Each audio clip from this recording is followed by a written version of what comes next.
Bearcat Bounce Podcast. Back at it again. Monday following disappointment. Monday following frustration. Monday, 200. Let's say 200 Monday. Let's focus on that. Episode 200 of the BBP.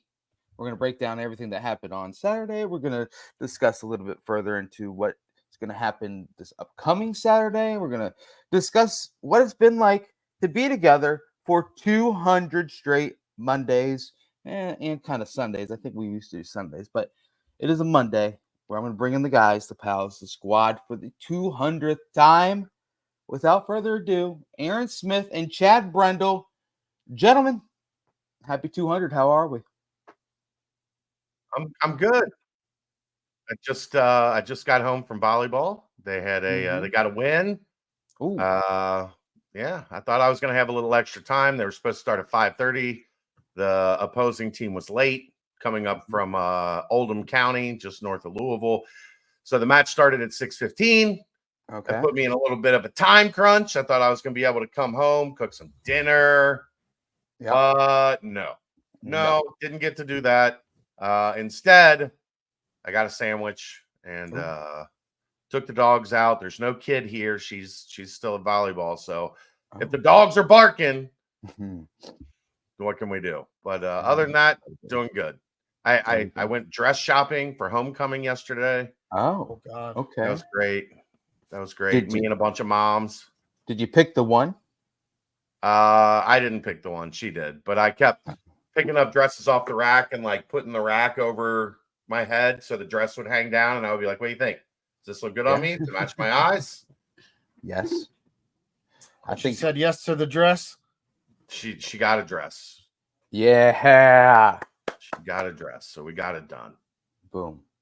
That's an exciting time though. First homecoming in high school. That's big time.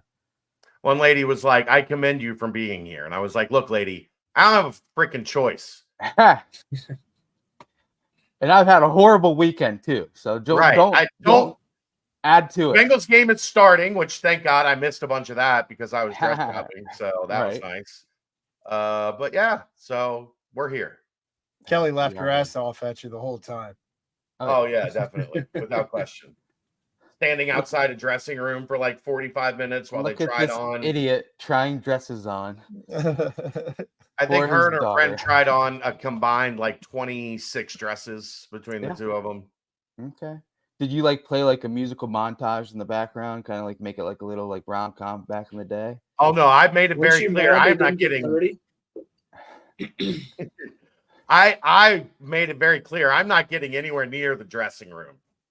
Yeah, that is not the place for a man to be. That is a smart move. I am Mr. Brendel. Way back here. Very smart move, Mr. Brendel. Not crossing this line. Yeah, no, yes. I think that was probably your best decision all weekend, Mr. Brendel. Good job. Well, Aaron, your post-flu game was this past weekend, but now you're currently battling bruised ribs, pulled joints, I don't even know. Muscle spasms, broken back, I believe. I know that when I've coughed so much that now it just my body hurts. I've never felt so old in my entire life. But no more fever. So that's after 6 days straight of fevers, we're in the clear and on the mend, as it were. So you don't need any more cowbell. Fever is gone. It's good to hear. Yep. Good to hear. Well, glad to have you, Aaron. Glad to have you. Missed you on Saturday though. You've been perfect to hold my hand up in the press box when things went south, but you were not there. So mad. I would have been so mad. You were not there. Good thing we were texting each other, Brent. I know, Mr. Royer. How are we, sir? Ryan. You jinxed it, you two. We don't talk about that on air, Chad. I mean, I can't even. If I did the classic rewatch, I was like watching it and it's 27-6. I'm like, I don't think there's a single person in the nation that thought we were going to lose that game.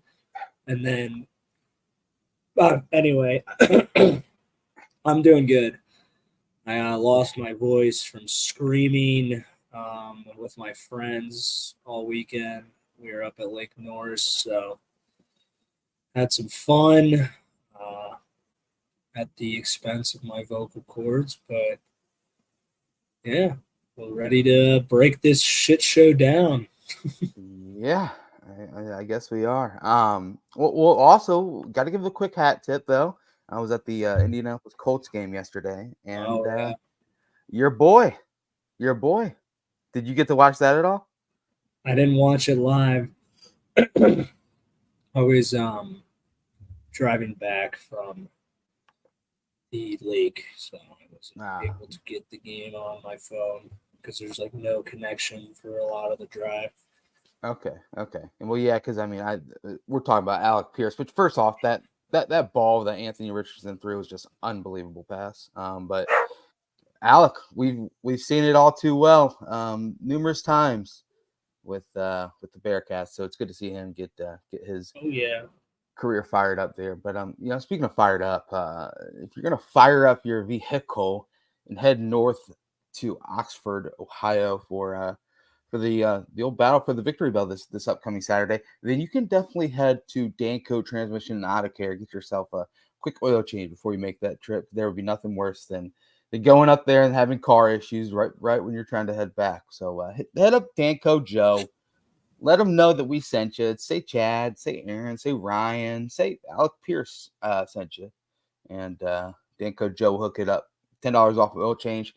10% off next fixing, dancotransmission.com. Well, let's no more beating around the bush. Let's hop right in. Ryan, you kind of already touched on it a bit. Who would have thought that the Bearcats were going to somehow drop that one when they had the massive lead of 27-6. I mean, you look at the infamous percentage likelihood to win, and the win probability. Cincinnati was sitting at, I think, 98.6 was the highest percentage chance to win in that third quarter, with as the 21-point lead was able to be mounted up and rolled through. We all know what happened after that. It was 22 straight points ran off in a 28-27 victory, and all the taunting that the old Pitt Panthers can fire at the student section there in the end zone following that final desperation play. But, I guess we're going to open it up, just kind of broad views. Chad and Aaron, you guys have been all over coverage of the game and whatnot. But Ryan, you had some interesting thoughts on the game and everything that you were able to parlay onto me. I guess just open the gates and a tale of yet again 2 halves, 2.5 quarters and 1.5 quarter. It's just an unbelievable downfall, just a collapse that is going to be haunting quite a lot of different avenues of Bearcats for weeks to come. But Ryan, 28-27, just kind of undress your thoughts. Maybe start with the positivities of the first half, and then kind of what you're feeling as the points started to go against the Bearcats. Yeah. So first half, sorry guys, I was really impressed again with the opening script. I thought the offense came out hot. I really liked Satterfield's 11. I can't remember how many times, Denbrock would always talk about. We got is it 15 or something plays or something? Usually 15 or so. Yeah. And they it was great. It was I love when the offense gets dynamic. They're doing the motions. They're motioning the receiver around into either faxing across or even motion them in the orbit motion, giving a triple option look. I think that stuff's so good. It's such a new layer. And I think that's when we're at our best, and we were showing it. Kiner obviously looks like a stud. He looks even better than last year. He's taken another step in his game. The O-line looks really good. Sorsby looked really good. I mean, the play calling was in tune with everything that the players seemed to be. The players were responding well to the play calls. It seemed like it was fitting everyone's game for that 2.5 quarters. And it was like, okay. But I was always like, well, I mean, you know, Pitt just doesn't look that good. I'm not going to get fooled again like last year's game against Pitt. But Yeah. But then like when I started to kind of like get worried is when we go down there and we kick the what is it? I'm trying to remember. Well, obviously the sequence at the end of the second half when you have the wide open touchdown missed, and then right into the missed field goal. That is just what I was like. That's we are not a good enough team to just leave that on the field. And then obviously the lack of situational awareness of like the guys, like I don't know what their body was feeling like, but like just knowing like I have to stay on my feet here. Like if I drop to the ground, like I am letting them get a free play to it. It was a legitimate 6-point swing. And then I would consider it a true 10-point swing because literally we have one guy covering two wide open receivers, and we somehow Sorsby kind of hesitates just briefly there, and that doesn't put enough zip on it, and it's a wide open touchdown to either of the two receivers. I don't remember which guys it was, but then Tony that's Johnson was wide open in the back of the end zone, and then he floated it. I mean, part of that too was protection. Yeah, and he did not have a half second really to set and make that throw. Yeah, and that was a very, very long developing play too. I feel like it was a route that kind of came all the way over. But yeah, and then that kind of just like, you know, bad team. Like the thing that kept going in my head, like bad teams always find ways to lose games. I'm like, are we going to be a bad team? Because those two critical errors in the first half is kind of like, all right, well, that that's going to come back. That always comes back to haunt bad teams. I'm like, I just hope we're not going to be a bad team. Like we look so good here, 2 quarters, and we make these 2 bonehead mistakes. And like, let's like just come out in the second half and just make sure like we just take care of business. And just, you could just slowly, like right when that third quarter's winding down, you're just starting to feel like everything's starting to slip right out of their hands. Yeah. And I mean, and then when you really look at it, the offense gets the ball for 2 drives in the fourth quarter, and you start the one of them where you try to go trick play, and you start the other one, and then you just say, you know what, I'm behind the 8 ball, just pass, and trying to get the first down. Which, you know, I can't sit here and say like you need to just fall on the sword and just punt and just try to run the ball 2 times in a row, but you could tell Pitt was really starting to sell out on the run because I'm sitting there thinking, I'm like, all right, we're up 21 points in the fourth quarter.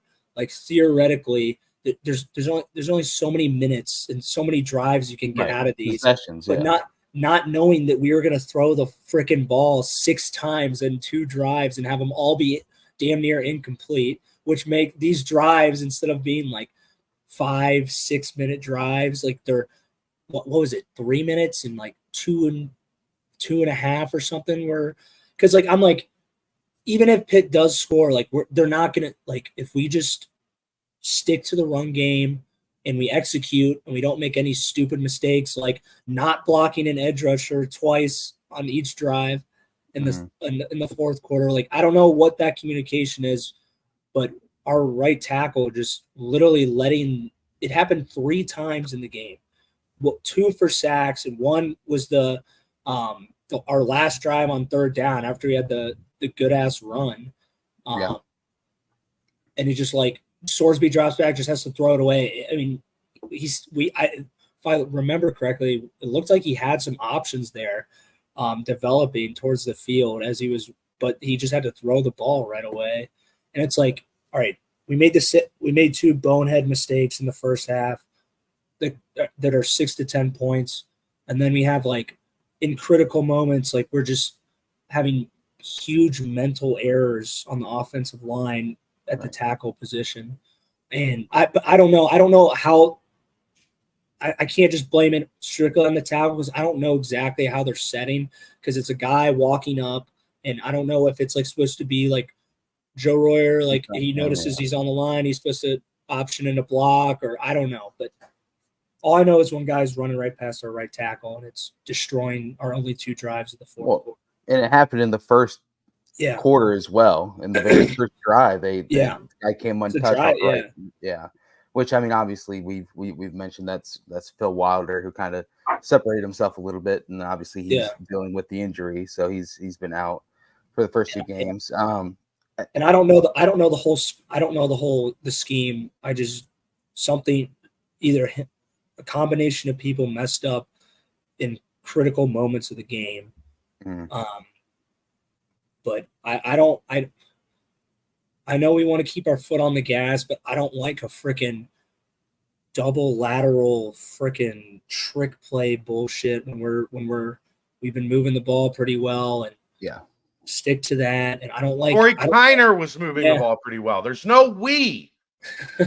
21 had 3 carries in the fourth quarter for 43 yards. He touched the ball 3 times, gained 43 yards, and did not touch it on 2nd and 1 or 3rd and 3 with a 2-point lead and the ability to put the game away. He had 20 carries.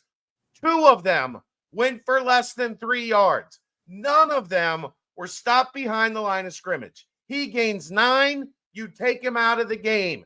Don't overthink it. That's the part that has me and we talked about this Sunday. Yeah, I don't even think it's overthinking it. I think it's they're underthinking it. They're like, it's 2nd and 1. Like he doesn't need to be in there. Like he just had a couple good runs. Exactly, he does. Yes, it's like he does. Like us.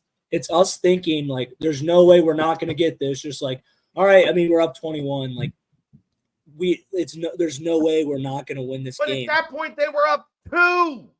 I know. 2. Pitt has completed almost a comeback. The only thing you have to do is keep the ball away from them. Yeah, I couldn't tell you why the hell he's coming out there. No clue. If he's tired, hypothetically speaking, if he's tired. He didn't look tired on TV on the zoomed in of him. It shows him right before the snap. He's chilling. I know, but I'm saying hypothetically. It's the obsession let the clock of run rotation. to 1. Yeah. You let the play clock run to 1. You take a timeout, and you get his ass back in the game, and you put the ball in his breadbasket. Look, 2018, there is no chance you guys beat UCLA if Luke Fickell does not put the ball in Mike Warren's belly 42 times. 7 on the last drive. 7 times. On the last drive. 7 on the last, not the last quarter, the last drive. 7 times Mike Warren got the football. They rested him in the spring to keep the mileage low. They rested him at camp to keep the mileage low. Against Townsend, Run his ass. 7 carries. 7 carries against Townsend. Like that's like a day off. It's if 20 is the limit, what are we doing? You have a bell cow. You have nice backs behind him. You have good backs behind him. They are not Corey Kiner. Put the ball in his hands, win the damn game, and get the hell out of the stadium.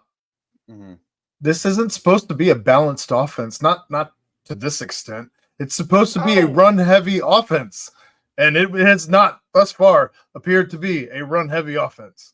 I mean, it has appeared to be a run-heavy offense, but not when it matters. The game is on the line. Give Corey Kiner the football. Yeah.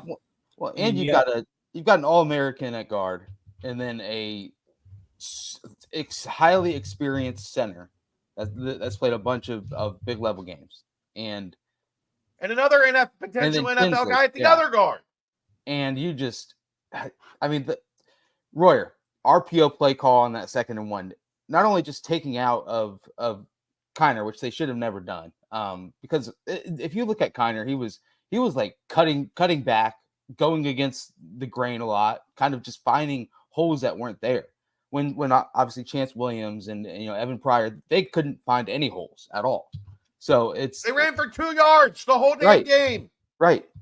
Kiner, like you said, Chad, he probably wouldn't have taken a 2-yard loss, and that's nothing against Evan Pryor. He obviously had a really good game against Towson and whatnot, but it just kind of on Saturday was not going to lose yardage. And on second and one, that's why they gave the ball to Mike Warren 42 times, because Right. he never lost yardage. It was always, even if he got hit, it was 2, 3, 4 yards falling forward. Yeah. I don't understand it. And you know what? Like on second and one, why not run Corey 3 straight times? Like Straight go ahead. for it on 4th down. Like go for it. Like you have a chance to end the game. But I mean, I do want to go back to the end of the first half as well, just real fast. Those Roy, are did you see, critical errors. Did you see that, like the injury thing? You know, and it looked very reminiscent of when a team does kind of that up tempo, and so the defense kind of just go down and take the injury, but it led to a timeout and led to them being able to. It makes no sense. It's like, I don't know if it's just the coaches saying, if you don't feel like you guys know what's happening, just fall to the ground. But it just shows like these guys aren't situationally aware of the game. It's like somebody no matter, said they saw it come in from the sidelines. Like the play ended, they were standing up, and they both went down. Well, yeah, because I mean, no one really knew what was happening. It was kind of like on TV, like guys were kind of like, everyone seemed a little confused for a second because of the clock and the 1 second. And I don't know if they didn't know we'd had the right personnel on the field. If someone ran off, we didn't have enough. I didn't see anything of that. But like, I don't. But like you said, just get in position. They have to snap the football. No, it's over. Because the clock is going to start. Yeah, it's literally, there's a 6-point swing. I call it a 10-point swing because it was wide open touchdown. We messed up. Right. I mean, that alone wins you the game. I mean, that was more a protection issue than it was like, that wasn't Chad, missing a guy in the end zone. Well, like literally, Chad, it's probably 1-on-2 and there is over 10 yards of space and he's trying to play both of them. It was literally like, they just got lucky. He just guessed. He guessed right, and like Sorsby put it in the place where only the defender could get there and make a play. And we're it might talking be about a different pressure. play. Then I'm talking about the play right before the where he overthrew Tony Johnson, like sailed it out of the back of the end zone. I think we're talking about a different play. Oh yeah, we might be, because I'm talking about it got broken up with the Pitt safety. I can't remember. That's cool. We're definitely just talking about completely different. Because Chad, the one that you're talking about, it was the same as the touchdown play when Francis Sherman was wide open. Yeah, and it's like, throw it to him. I know, like threw it to Tony, but obviously Tony came down with a good catch and he squeezed it in there. But this time around, the defender was all over Francis Sherman, and Tony Johnson was open in the back of the end zone, but it was just going to take way too long for it to develop and get the ball to him. But yeah, no, I agree. That was just very head scratching by the end there, because obviously then you get the injury timeout and they're able to then run their kicking team out, and that their kicker was really good. I mean, a 53-yarder made it look easy. That's what I noticed. Right, I was thinking about that. Is their kicker is just like significantly better than ours. Like he's out there. He feels like I'm I don't think more the problem confident right now is the kicker. We need Burt back. I think it's the long snapper right now that is new and working with Mason Fletcher that's never held in a game before. Like, your operation is, we've taken this for granted because the operation, we've had varying levels of success with kickers, right? But the operation has been good for a lot of years, and there's a lot of these snaps on kicks are low. Yeah. And having to handle them, get them up. The laces were in this time on the one that he missed at the end of the first half. Like, I think he hit from 49 and it was good by an extra 8 yards. I mean, it went up on top of the field suites. So I guess it's just I have a that hard time thinking it's yeah. the kicker. Like, What he's been really good since he's been here. What's changed is the operation. Okay. Yeah. I guess And the laces were in on that short one. Yeah, I agree. I'm just saying in general, it just feels like that kid had Their way kicker more was like, really good. Yeah. And that maybe in the coming years we can get like higher level kicking recruits. Being in the Big 12 now, we can maybe attract some more competition at the position. And same thing for long snapper. And Yeah. I don't know if they're going to want to stick with the pro style punter holder thing, or if that's more of a personnel type deal. But yeah, Fletch probably, because what Ben Bryant was doing it, and then was Fletch last year holder?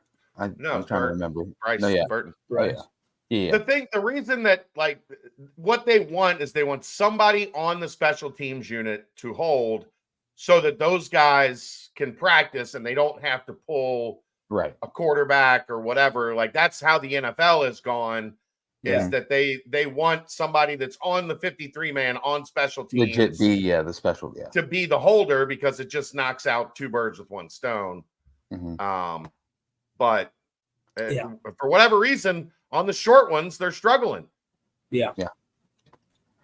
Which, I mean, even in the second half, obviously you get the unnecessary roughness penalty that pushes the kickoff even further back. Luckily, the Cincinnati defense held their ground, because it was phenomenal starting field position for Pitt at the start of the second half.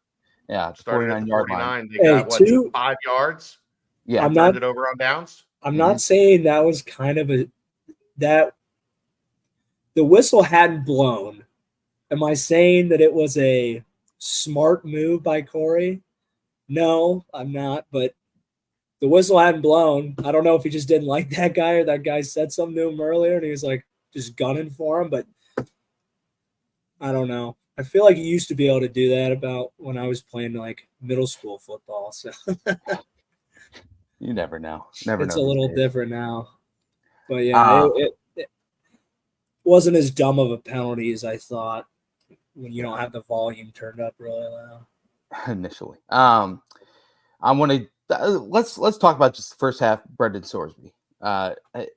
His pass to Jamoy Mays on the sideline was, I mean, Chad, I don't know what your angle was of that from the field, but I had a perfect angle of it. It was probably one of the best passes I've seen at Nippert Stadium, if I'm going to be completely honest. It looked like it was right in front of you, Chad. I saw you on the telecast. It looked like I've got a picture of it that looks like Jamoy Mays' foot is out of bounds, but that's neither here nor there. Send it in. Maybe we can replay the game or something.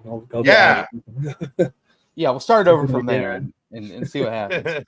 But no, Sorsby obviously had that really great play. Had the other pass that we mentioned, had the other deep ball to Xavier Henderson that really good job kind of adjusting and coming up with the catch. Is it safe to say that even through and obviously the second half, Sorsby was not as cued in as he was in the first half? But I was texting you guys. Yes, the Kool-Aid was made a little early. Let's just be honest. But the exact same script from last season at Pitt was playing out in front of our eyes. You kind of get up real big against Pitt. This one obviously was at Pitt last year, but you got up big. I went to half up 20-7. You then score again to get up 27-7 with heading into the fourth quarter. Then Pitt gets a couple of touchdowns, and then you kind of see things get a little bit uneasy there. But Emory Jones had a really good first half against Pitt, and then obviously kind of struggled a little bit in the second half. I think this year, sure, the same scenario kind of played out. Pitt was able to finish this one with the victory this time. But I think just the vibe overall at quarterback, I think it's just way better this season than it was last year. Even with the struggles in the second half that Sorsby had. I would say that it was probably protection that was really giving Sorsby issues. I feel like Pitt kind of brought the house or whatnot, but I mean, what do you guys think was kind of just the difference from, first half he was 200 yards, 200 plus yards in the first half, multiple touchdowns, came out in the third, had that touchdown to Royer. And then after that, it kind of things just unfolded. Do you think it's a bit of a nerves kicking in that fourth as Pitt was coming back, or adjustments made on one side and not the other? You want to see the same Sorsby that was out there kind of dominating the game early, but you didn't quite see it as the game unraveled. A couple things I saw. One, Pitt backed off their corners. And you saw them starting to take the free release. But then he missed like 3 or 4 of them where he was sailing the ball high. Yeah. And that cost them a couple first downs. Right. I had somebody tell me, and I saw this happen live. I don't know if you did, Brent. Mm-hmm. He got tackled at the end of the first half. Yeah, limped off. Yeah. A Pitt player under the pile twisted his ankle, and you can see Sorsby kicking. I didn't see that. No. And start, he was pissed because the guy underneath the pile, you can see him do this, and then immediately, you saw Sorsby kick at him. He limped off a little bit. If your back foot is hurting, that's going to stop limit your ability to drive through that back leg and make those throws that are, you got to put a lot of velocity on them and get them 7-8 yards. And he was sailing those were high. So I questioned that a little bit. And then I don't know if they brought more pressure, or I haven't looked at the tape that close. Or if it just started getting home a little quicker, because he didn't really have a lot of time to get set back there in the second half. And even more reason to give the ball to 21. Yeah. I listened to the Cover 3 pod, kind of just recapping the day and they talked about Cincinnati Pitt game a little bit, and they mentioned how it's an interesting viewpoint to get the national outlook coming in, because obviously we're in front of it and we add our highly emotional takes to it as well. But they said that they thought both teams played well, but they thought that as the end of the third into the fourth, they thought that Cincinnati was just completely gassed. They mentioned particularly. How can that be? Particularly on the defensive line. And they gave the defense 2 whole drives off. Well, yeah, I don't think they seemed too gassed. I don't know if that's an issue at all, but it just seemed as though, well, obviously we understand the lack of depth due to injuries on the defensive line, but I thought, Dante coming back, and that's, Ryan, I'm interested to hear your thoughts. Dante looked really damn good. He had a couple massive plays in that third and fourth quarter that seemed to be kind of, tone setting plays to pull out the victory, but in the end it was a little too late. Did you see everything you wanted to see out of Dante, especially this long of a layoff, and kind of coming out there and showing that he's the Dante of old? Roy?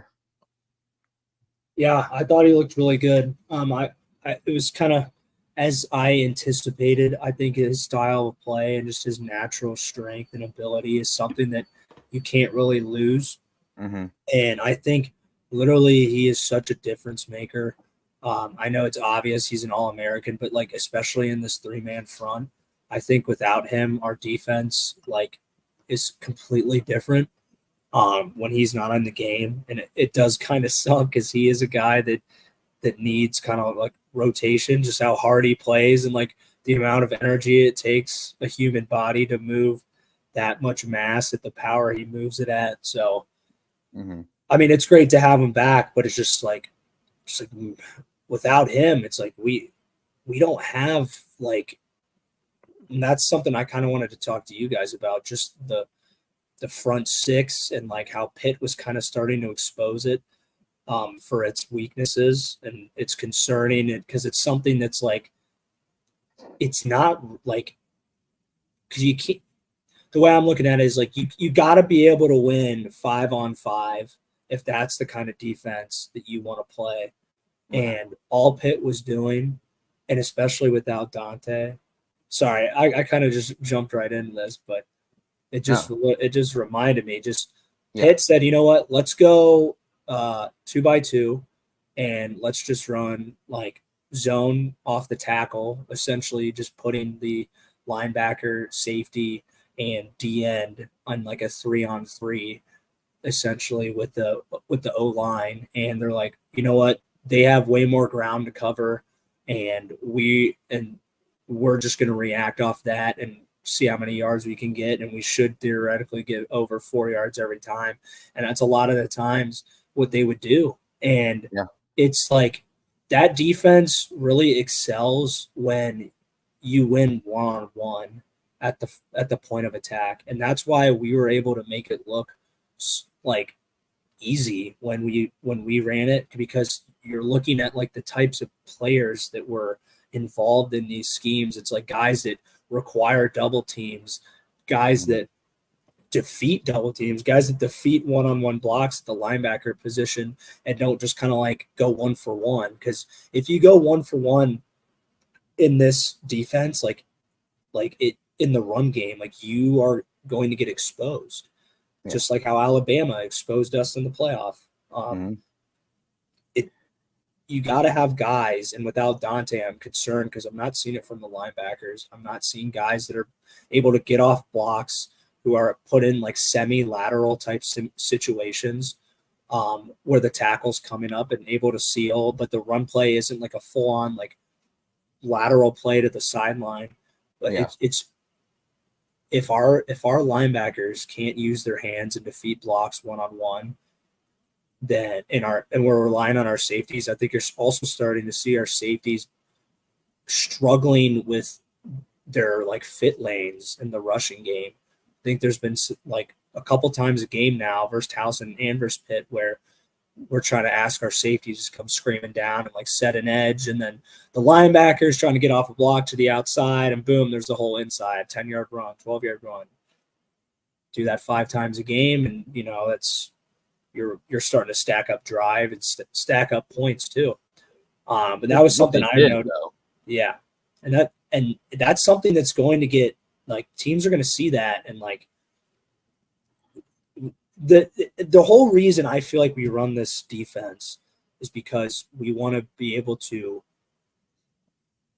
help out the passing side of things with because that was a big struggle for us last year, and you can kind of tell the types of drops we're playing with our back 5 guys.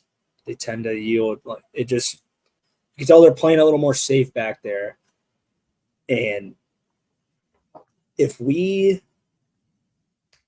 don't figure out how to stop the run in our block defeat, then this defense it's gonna eat itself alive, because teams are gonna run the ball. We're gonna have to get aggressive. We're gonna have to put our guys on an island, and then you know what? They're gonna make a mistake, and just like it would happen here, two mental / communication errors, you could call combinations of both in the secondary that lead to their last two touchdowns that essentially win them the game. And it's the crazy. one was the one just a complete. It was what, 4th and 2? Was that just a complete coverage failure? Because that receiver was running wide open. I don't know if Mekhi kind of bit on it, and then it looked to me Mekhi didn't run with him. Mekhi there was some communication. Yeah, I think there was some communication, because you see that he's talking to who was it? Wilson. Yeah, Logan Wilson. Yeah, he's talking to Wilson. Wilson's the 2, right? I think he's the field safety. Mekhi Miller's the star, the middle safety. No, I meant, who is he the starter? I don't even. No, Logan. He's the 2. Josh Minkins got hurt at the end of the first half and had to come out. Okay, that's what it was. And also Saints didn't really play much of the second half either. Yeah. I don't know what was up with him either, but yeah. You got your backup safety in there, and they're trying to communicate, and there was some sort of contention, and then they do a motion, and you see him kind of like they start pointing, and then what the dude Makai and him are pointing during the middle of the play, and then the dude just crosses his face. So I think there was some sort of communication there that was confusing him. I think that kind of got him off of his like game a little bit. Right. And then you combine that with it being a 4th and 2. It's like he's probably thinking, oh, well, I don't really know what's going on. They're probably not going to freaking run some double move towards the middle. Yeah. And they got Reed, I think this is a product of they're not getting a lot of pressure no on the pass quarterback. rush. Yeah. So the quarterback has time. The linebackers are sucked up at the line of scrimmage. The safeties are deep, trying to keep things from getting over the top of them. And Pitt was just running those they weren't even deep crossers as much as they were like intermediate crossers in that like 10, 12, 15-yard range. Yeah. And the communication wasn't there to properly cover it from the back end. And there was no support from the front six, other than, the one time they get Dingle on Reed, which I love Jack Dingle. He's not keeping up with Reed. That was, clearly Pitt's best player. Like, without a question, that was Pitt's best player. And he ran right past him. So I think that was a schematic change from Pitt as the game went on, where they said, you know what, these deep, these intermediate to kind of deep crossers are going to be there because of the defense that, that they've been sitting in. Yeah, just sit over top and just try to have enough areas of the field be able to be like covered by the safeties.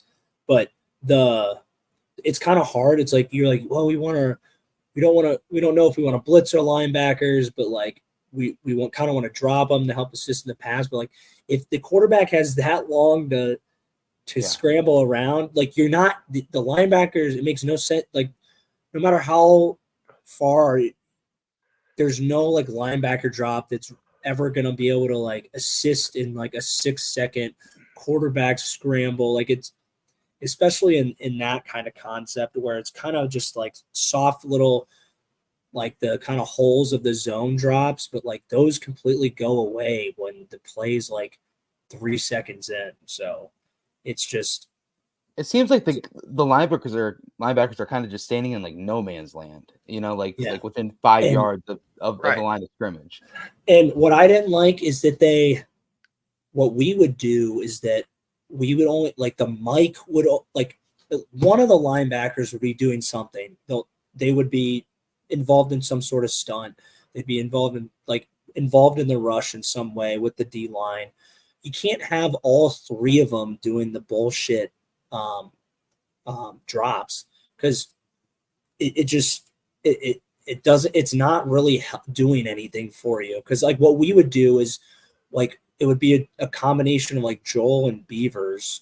Like one of them was always going to be in the rush, and then the other one was going to have some sort of a drop, and like their drop was helpful in some ways for quick hitters or like stuff to the boundary that kind of had chinks in our defense and certain calls. But like you can't just soft drop them, because they're not doing much for you in the passing game to be, other than like how much more they would be doing by rushing. Because 6 seconds, I mean, that one touchdown Pitt had in the red zone, it was like a 3-time turn and go by the receiver. The guy like did just zigzag like back times. and forth. Yeah.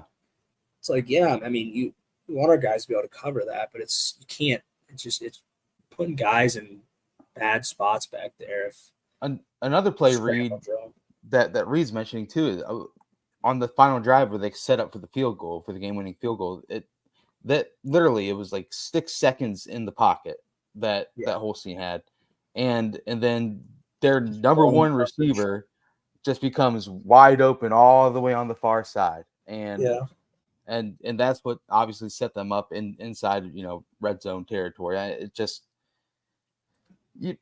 don't understand how you don't bring someone every play. It seems like they kind of do that like delay blitz, where they kind of wait for Holstein to get out of the pocket and then they send like a Jonathan Thompson or someone off the side. Like why not send them from the get-go? It just for me it just we were talking. Hopefully we see these exotic blitzes and bring different creative ways to have pressure brought on, and we just didn't see it this week again. I don't know if that'll be something that changes and we see more of it, but kind of an interesting flow there as things are developing. But either way, what's up, Malik? I already had my rant on give the ball to Kiner.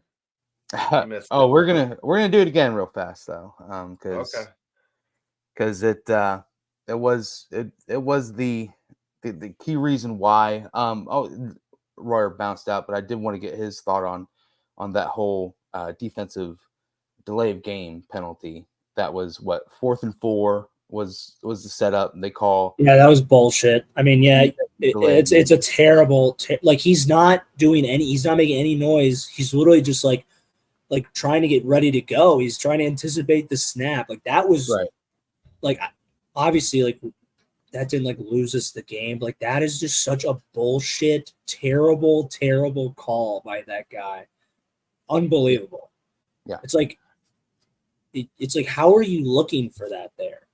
And I know like Satterfield hit on that in the presser, and I know people are mad about him blaming the refs and whatever, but like it was atrociously bad of a call by the official. How would you have heard it? You can't. There's no way.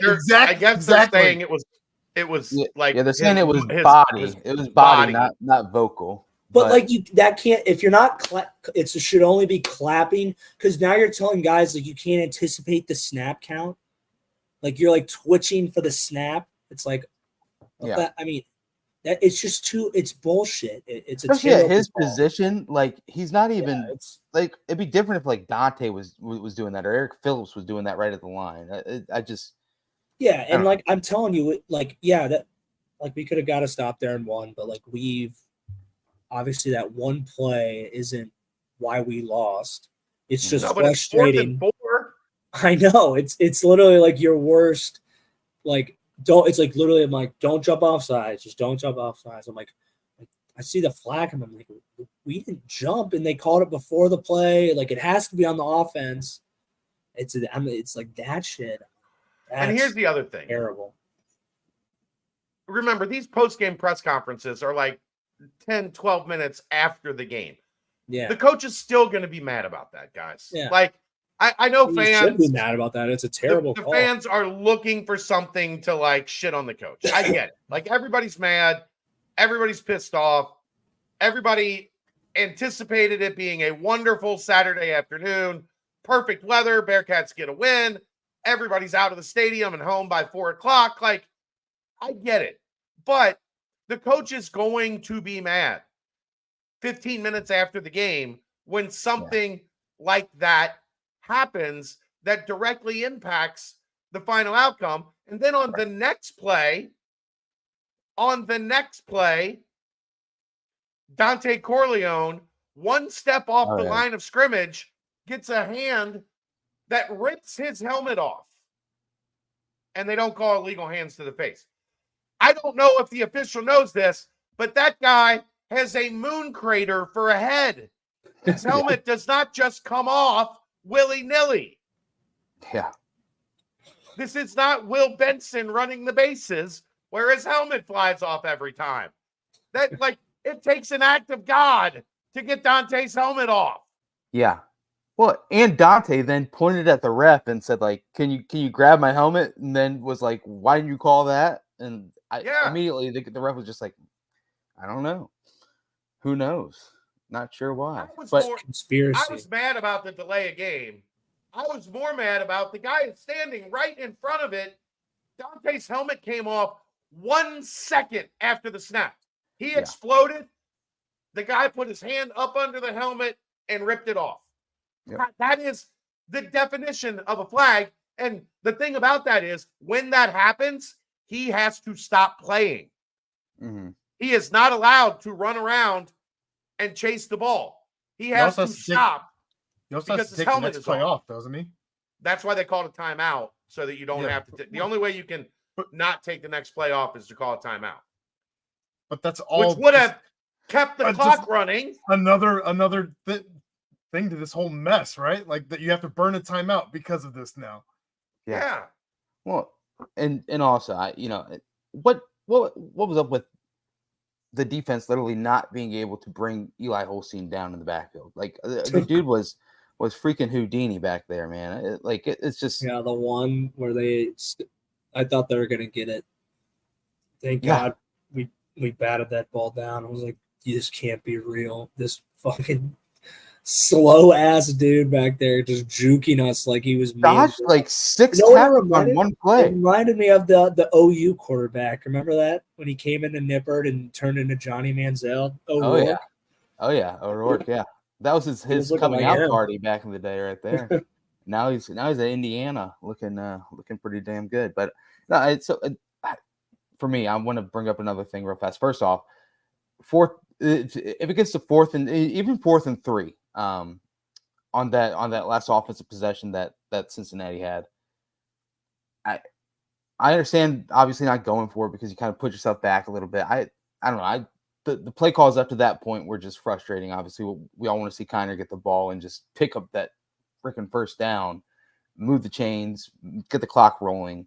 But even on that third down play, 3rd and 3, are you guys okay with going with a pass there? I feel like it, even in that That was the scenario. one we unblocked, left the guy unblocked, right? Yeah, it came straight at him. He just airmailed.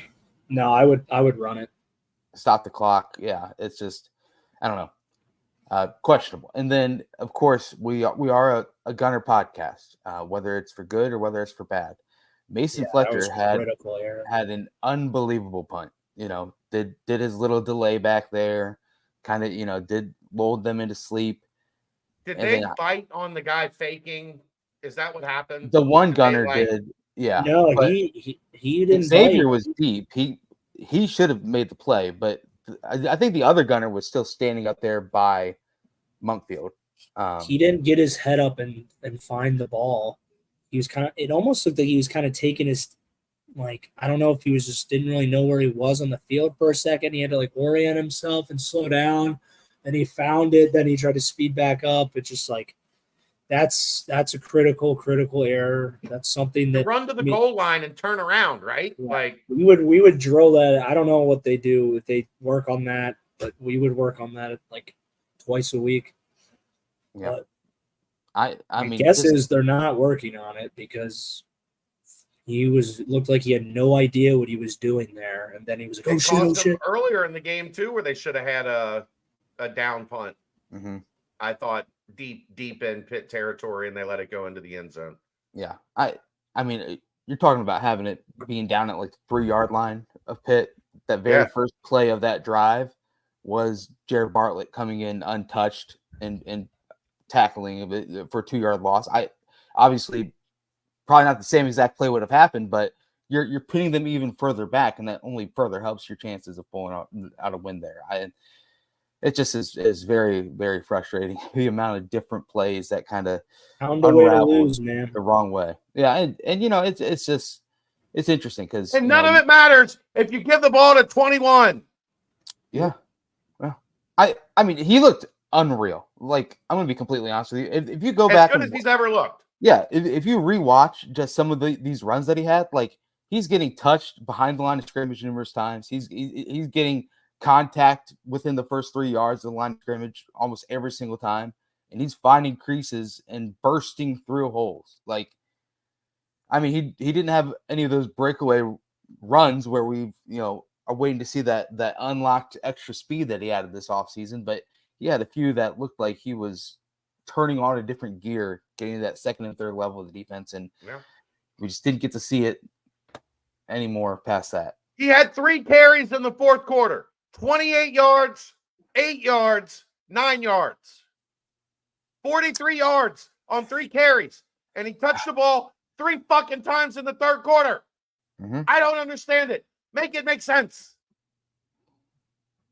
Can you make it make sense, Royer? I can't. I think that I think that we were just a victim of our own stupid mistakes. I think there's mistakes on mental errors. There's a lot of mental errors that I think are sometimes get swept under the rug right now due to all the fire Satterfield shit. Like there's two big mental errors on the offensive line in our final two drives. There's two critical errors on defense in their final two touchdown drives. There is a circus trick play that I thought was a bad idea. There is a missed field goal. We let them – critical error to let them get a free field goal and then taking Corey Kiner out of the game. Like there's a couple like coaching mistakes there, and then there's a couple player mistakes there, and then there's a couple like maybe situational things that the players maybe aren't being coached to know, but they're not executing properly mentally. So I think, like I said, it's like bad teams find a way to lose, and like I hate saying that. Like I feel like we're a bad team because I feel like there's so many things like we did right this offseason. There's so many promising players, so many promising schemes. Yep. But like when you like good teams find a way to win, good teams find a way to like freaking get out of like terrible mistakes and just still find a way to win at the end. And we've just been a team lately that's finding ways to lose. Yeah. So, and I mean, I want to. Go ahead. I'm saying not that it even matters. Even still, like 17 seconds left to get the ball back. You have the one timeout, and the first play is a 5-yard out that takes 9 seconds to run, and it's just like, I don't know. Sure, at that point, it's the probability of you getting in field goal position to try and trot out one last kick for Carter Brown is very slim to none. But when you immediately have that type of play that just kind of eliminates any chance for you to get any further down, I don't know. The whole thing was very frustrating. Yeah, it was. Because it's like last year, it was just like you felt hopeless at times watching. Yeah. But like this year, like the off season, and like you see, like there's like you feel like we're good enough to be like winning 6-7 games. But then and then you see the talent too, though. Like like Sorsby looks legit. And he is legit. He is the receivers look legit. Lawyer looks legit. Yeah. Kiner has stepped his game up a bunch. I thought the O-line at times looked legit. Obviously they had some rough miscommunications, but notice what I don't hear you say. I don't hear you name one defensive player. Yeah, because I'm befuddled with the defense right now. It's I'm telling you, if we don't figure it out, like I don't know if it's like I don't believe right now it's a scheme, like, because you can't just say, all right, we're just gonna like blitz. I think that's gonna expose some of the kind of things we're trying to alleviate in our secondary right now. But you have to do some. You can't just.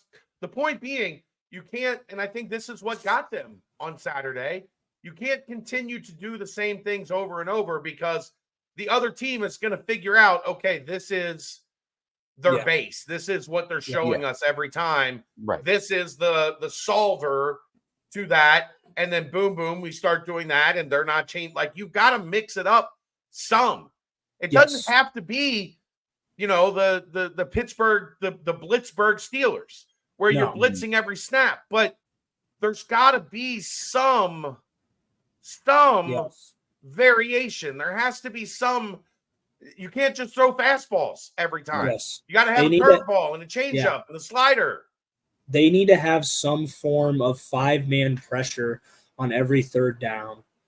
Yeah. There should be at least 5 people in the rush every third down. Right. I think we should be comfortable with dropping 7 on a third down play. I mean, like at least 4. Like let's just start with that.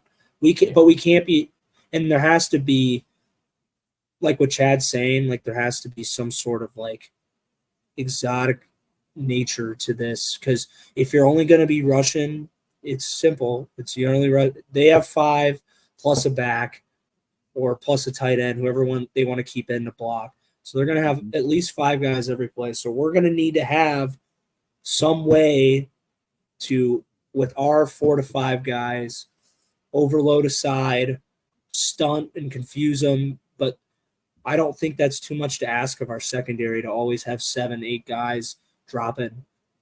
It's just being able to have the scheme up front and the players to be able to execute that. And I also think our base, like one-on-one, like run defeat with everyone besides Dante, I think everyone needs to be better in the front, because I think literally, like, if I was a team, I would say, let's go duo running back to the boundary, and we're just going to freaking run RPO all day long and spread these guys out. And once they start biting in, we're just going to pull it out and throw it. And it's going to be 4 yards every single time, because we just don't have the guys right now to cover the space and get off the blocks. Right now, it's been what, like 6-7 yards every time. Yeah, it's more than 4. And then big chunk ones, because then it's 234 yards in the fourth quarter, which is just, it's insane. Because you're going to see 4 consecutive drives, touchdown, field goal. Yeah, like that. And in any that can't happen. It can't happen. No, you won't win any game if they're doing that in the fourth quarter, man. Well, you need one. Think about that. We were so lucky that all we were asking for was one stop. One stop. And to go back to beating the Corey Kiner drum, the very first play of the fourth quarter was a 26-yard rush by Corey Kiner. And then it was one of his 3 touches in the fourth quarter. And then 3 straight completions that Royer mentioned earlier that just immediately gave the ball back to Pitt. And then they scored, I think, 8 plays later. It's just my what the F moment was. This whole podcast is just Aaron laughing at the absurdity of some of this shit. All right, what do you think about this one? It's a coughing. This one gets me. Saying. This one gets me. Up 14 at midfield, starting the fourth quarter. That's when we ran the trick play. I'm like, we just had a big ass run. It's like, how the hell do we start the fourth quarter? So in my brain, I'm like, they're only going to get the ball 2, maybe 3 times. That means that we have to literally do absolutely nothing twice, and then they have to do absolutely everything quickly 3 times to win. It's like there's no way. And it happened. I know. Yeah. We literally, as I'm thinking that, we go to run the play, and I see it start to get blown up. I'm like, holy shit. I'm like, yeah, what are we doing? Just stay the course. 21. Give it to 21. Well, especially because the whole scenario right there that you painted is okay. So 26 seconds go off the clock, and sure, you aren't really counting the clock at this point. But then you go those 3 straight incomplete passes, one being the trick play, and you eat no time off the clock. No time off the clock. Give it back to Pitt when they need all the time that they can possibly have to continue to have this comeback. I don't know. When there's only 1 quarter left, just run the damn ball. Like you have been a fantastic running team. Corey Kiner had been fantastic up to that point. Just looked unstoppable. Looked like even when they had him dead to rights, he would still find a way to get 4 yards. Yeah, it's like, this dude's freaking good, dude. In the end, it's a 28-27 loss. One of the toughest losses to handle, and no one handles losses well. I go into a shell. Aaron has a cough attack. Chad turns into a dress shopper. Ryan loses his voice at a lake house. We all don't handle losses well, but the easiest way to get over a loss is to win right away the next game. Is this Saturday Miami, the biggest game in recent history. That it's like crazy to think of it that way, but it's the truth. If you have to win this football game, and even if you do win, it's not nobody like cares if you win it. You did what you're Right. supposed to do. But Yeah. we're gonna find out about like what was talked about all offseason. The Exactly. leadership of this team, the tightness, the closeness of this locker room. Like, we're gonna find out right away Mhm. how they bounce back. Yep. If this ends up, even if this ends up a slog that they win by 2 or 3 points, I don't know if that's going to tell me that we have what was told to us throughout this offseason. They need, like, I'm not saying they got to win by 40, but they need to control this game against Miami and win comfortably. Like, I'm not saying 40 points, but like 17, 14, 17 points. Miami does not have a running game. I think they only rushed for 40 yards against Northwestern. I still think Aaron could get 4.5 yards a carry against this defense right now. Ryan could get 5.5 yards a carry. Let's go. Now do Sign me up. Now do me. 20. Brent can get 20, a good yeah. 20 burger. 20. Oh, yeah. For the game, 20 yards. Well, and now the thing is as well, last year Gabbert ran all over the field against Cincinnati, and that was literally the only game that he's had success on the ground, which is just crazy. Ever. Yeah. And he's been there for like a decade. Right. He took over for Ben. He was the quarterback right after Ben Roethlisberger. Big Ben. Yep. That's right. That is right. But yeah, 2005 or whatever it was.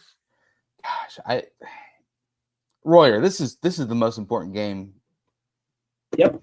Since 2021. It is program state of the program time. Yeah. So do these kids have all that stuff they said they think about, like the culture and the leadership and the belief in Coach Satterfield and Tyson Veit and all the coaches? It comes down to, like, I agree with Chad, like, you got to win comfortably, because if you just squeak one out, I don't think that really shows anything at all. I think we're better than them. We have more talent than them, and I think the past 2 games have showed that we have talent. We have guys that can win us games.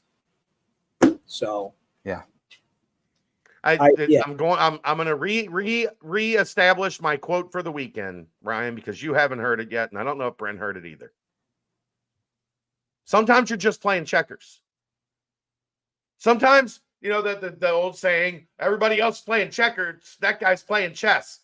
Sometimes you're just playing checkers. Sometimes you just win the game that's in front of you. You're playing checkers. You jump 2 guys, which means you hand Corey Kiner the ball, and you win the game.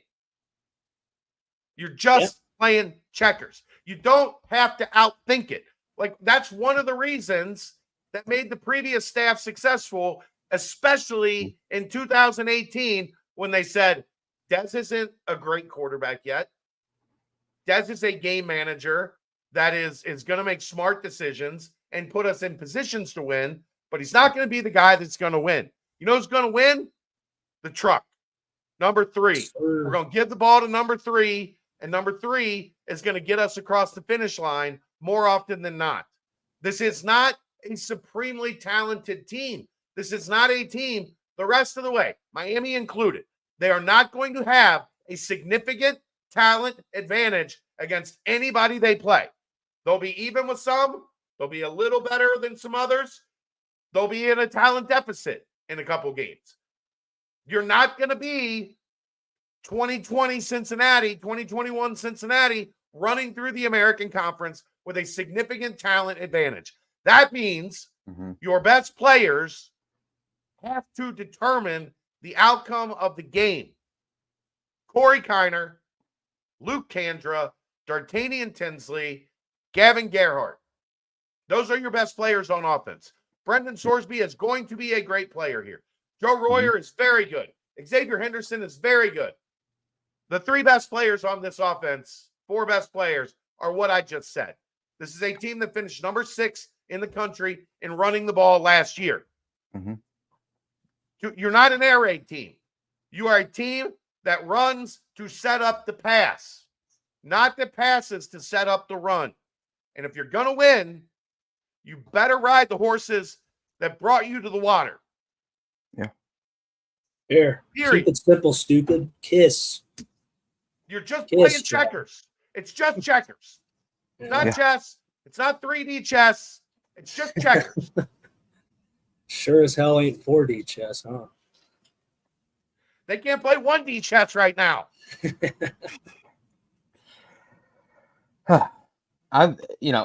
This is the point where now I bring up the fact that Cincinnati is only 2.5-point favorites heading into Saturday, which is I don't think Vegas knows what to do with this line.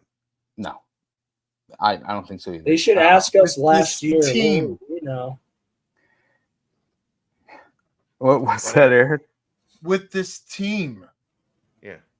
Yeah. They don't know what to do with Cincinnati right now. And I don't blame them. I don't know what to do with Cincinnati right now. And I live this shit.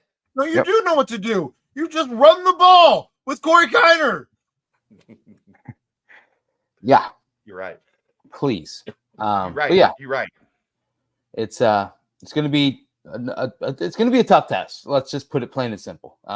Obviously, we all saw what Northern Illinois did at Notre Dame this past weekend. It's just there's the talent. Mac is having a great first 2 weeks of the season. Right. Yeah. I mean, Bowling Green State almost went and upset Penn State at Penn State. A lot of people are picking Miami as kind of that darling team out of the group of 5 to challenge for that final playoff spot. So it'll be a test in every way. And it's one of these games. What was it? 18 straight wins in a row, and then all of a sudden last year we all know what happened, and now this year it's gotta be righted and gotta be won, because as Matt Lanham said, it's going to be a crucial game for the trajectory of the rest of the season. Let's be honest. Really. They lost a lot of the fan base on Saturday. A lot of the people that were giving benefit of the doubt, that were willing to hold off and not pass judgment, because year one is very difficult in today's day and age. A lot of those people were in that stadium with a 27-6 lead late in the third quarter and walked out of the stadium pissed off. Yep. They are not going to win those people back if they win Saturday. You will not be able to fully win them back when they win Saturday. What you can do is absolutely lose them with the loss. That's correct. You aren't winning anyone back unless you win the next 4 games in a row. No, but you get my point, Royer. Yeah, that's what I'm getting at. You start to buy good faith, though, and good faith can work something. Yeah. That at least sells tickets. Good faith sells tickets. You can at least pass off what happened against Pitt as we had a bad quarter. Yeah. If you regain momentum, if you take that momentum that was lost and you lose more of it. I mean, this is episode 200, guys. We would be literally singing crazy happy tunes if just they pulled out the win somehow on Saturday. I'm not calling anybody untalented, Jeff. When have I said this team is untalented? Haven't said that once. We're not more talented than most of our opponents. But what I'm saying is they do not have a significant talent advantage than the team across from them. Guess what happens when you play in a Power 4 conference? Every team you play pretty much has a lot of talent. So they're not going into games easily out-talenting the other team, meaning they're going to be close games. They're going to be hard-fought games. They're going to be games you have to find a way to win. That's what I'm saying. I'm not saying this is an untalented team. I'm saying they're not going to have a significant talent advantage at any point the rest of the season. So they better figure out how to win. Because right now, more than anything, I'm watching a team and a program that lost that whatever it is. They lost it. Right. When it comes to getting across the finish line. They don't have it right now, and they better figure it out and get it back, or I'm going to be yelling a lot between now and December, and I don't want to do that. I don't like doing that. I'm sorry I interrupted you, Brent, but I had to clear that up with Jeff. Oh no, you are more than okay. I was just saying this is episode 200, and if things were going the way that they did through the first 3 quarters, this would be probably the most jovial episode 200 out there. But obviously, we would have one of Ryan's teammates on with us. Oh yeah, one day we would have been. Whoa. Yeah, I would have had my shirt off. Aaron would have not been coughing. Chad would be wearing the dress. It just the potential was through the roof. That just talks about how well the team was actually playing through the first 2.5 quarters. So yes, the ending was not what anyone wanted, but you can't discount that other part of it too. And I'm not saying that you have to look at it just like that, but you got to find that same magic against Miami, win that game resoundingly. Because I tell you what, that crowd at Nippert Stadium was awesome. It was electric. The vibes were. I kept saying these vibes are immaculate. Kind of reminded me of that Oklahoma game last year. First game of the Big 12. It just vibes were high. So you got to try and bottle that up as much as you can. But speaking of bottling up, I think it's time for our first timestamp, and then we hop in the bourbon bottle with Royer real fast, and then we mailbag it up.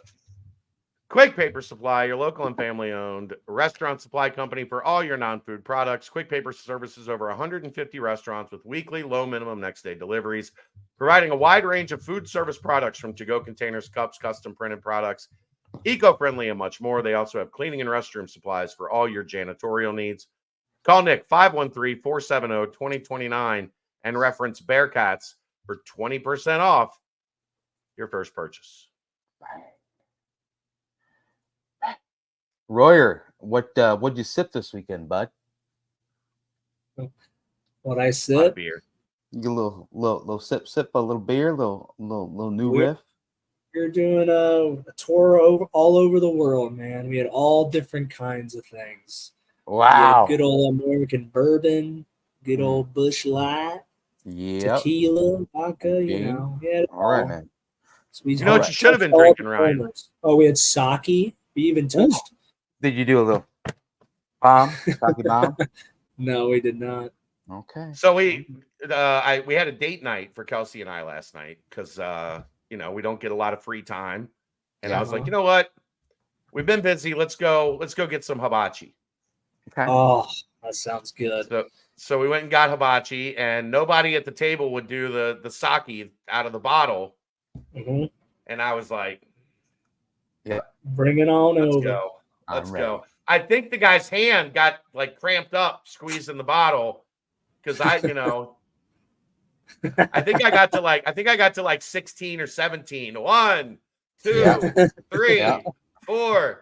And he kept looking at me like after about 12, he was like, "You're gonna drown, bro." And I swallowed all of it already, sir. Keep it pause. But then I had to. Oh my god! That might be the biggest pause we've ever had. That's the biggest pause that we've had on the show. If I didn't have to drive home, I would have finished that little squeeze bottle that he had. But you would. Okay. Pause again. Just would have completely finished it, huh? Oh yeah. I would have all of it. There we go. Oh, okay. Keep it coming, big dog. Speaking of. Fiercely independent and unabashedly innovative, New Riff produces award-winning bourbon, rye whiskey, and gin at their distillery in Newport, Kentucky. The Aquafire Tasting Room, located on the 3rd floor of the distillery, features cocktails, flights, and pours of New Riff's entire line of spirits, including rare, limited edition, and distillery-exclusive releases. Bearcat Journal listeners can save 50% on distillery tours when you use the code BEARCATS24. For information or to book a tour, visit newriffdistilling.com. Bang. All right. I know you guys kind of touched on the thing. Like, if we lose this game this week, do you think, what are the odds of us winning more games than we won last year? Over or under Not great. 50%? Oh man. I think I don't think they're favored in any other game other than this and the Houston game next week. So, and that's just, ESPN. They would have been favored against Arizona State, but right. Arizona State looks pretty good. Yeah. So, and they've got a good rushing attack. It's just, yeah. I think that's the problem. Like, go ahead. My biggest concern is if you lose this game, trying to find another win on the schedule becomes a tall task. B, other than Houston, it gets to be last year, right? Yeah. B, playing in any game, you have no confidence. What would you have any confidence for? Like, I mean, you can't be feeling good playing literally anyone if you can't go beat Miami. The rest of your schedule looks daunting. Yeah. And you know what sucks? Another thing is the fact that you look at scores around the country this past week and you see that, hey, things look kind of wide open in the Big 12. Like, hey, like those top teams might kind of be there, but it seems like that middle ground, there's a lot of middle ground to kind of hang around in. And, you saw Kansas State struggling. You saw Oklahoma State struggling, both in the early window. They were struggling while the Bearcats were on fire. So Colorado's trash. The whole vibe was kind of like, hey, I mean, shoot, they're looking great, but now you can't really even enjoy those other games and all these other crazy outcomes that have come throughout the week. But in the end, if they don't win on Saturday, I think it'll be tough to find two other wins on the schedule that you can just say 100% yes to tie last year's record. You can't even say 100% yes to Houston. They just played Oklahoma to a 2-point game or whatever it was. Yeah. Well, yeah. And until I think Oklahoma kind of 2 points until the safety. Yeah. No. Yeah. Well, yeah, it was 16-12. Like, it was a one-score game. 14-12 safety. It ended up 16-12, right? Correct. Yes. Yeah. So it's just, we'll see. It's I'd say if they don't beat Miami, the odds of them winning more games than they did last year it would probably be what, 20%. They'd have to win three. They'd have to win 3 Big 12 games. They'd have to go 3-6 in the Big 12, right, to do that if they lost to Miami. Yeah. So to get to good. 4. Not good. Not good at all. Yep. Ryan, I talked to a buddy of yours. We interviewed a buddy of yours Wednesday on the BCJ pod. Who was it? Forgot about this. Caroline Indris. She's a volleyball player. She's in the program. Yeah. I saw that. I saw that on Twitter. I saw the footnote, whatever the thing's called, the footnote thing or whatever. I don't know. The thumbnail. Whatever. Yeah. She seems like a nice girl. I've talked to her a couple times about. She name dropped you. Really? Yeah, said you used to help her out with engineering, and I said you probably should have talked to Alec. That is a fair point. One is currently in the field. The other one is still playing a sport that kids play. But well, did you see the engineering mechanics he used to catch that bomb? Yeah, he calculated the trajectory of the ball perfectly. Dude, the crazy amount that I erupted in my seat at that Lucas Oil drum, man. I tell you what, I blew up. I got. He learned how to celebrate too. Oh, I think that was a lot of pent up energy from frustrating the night before, and also probably the 8 beers that were inside of me were ready to. let their presence be known as well. So, agreed. All right, Royer, hit us with another.